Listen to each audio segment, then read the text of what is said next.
চলো আজ যাচ্ছি মাসির বাড়ি, তোমরাও আমার সাথে চলো। ট্রেনে এত ভিড় ছিল তাই ট্রেনের কন্ডিশন তোমাদের দেখাতে পারিনি। তারপর চলে এলাম আমার গন্তব্যে, অটোয় করে চলে যাচ্ছি এবার মাসির বাড়ি।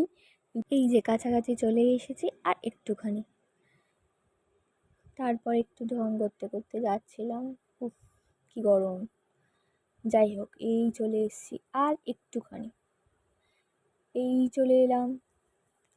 এই হচ্ছে কি কমপ্লেক্সের নাম, সামনে আবার সুইমিং পুল আছে। এখানে আমার অনেক দিনের ইচ্ছা একটুখানি স্নান করব, তারপর তো চিনি শুকিয়ে আদর করা, উফ কি ভালোবাসা।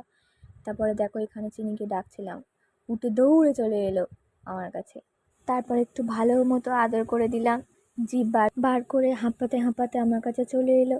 তারপরে মাথায় ভালো করে হাত বুলিয়ে একটু প্রাণ ভরে আদর করে দিলাম। তারপরে হাত ধুয়ে একটু চা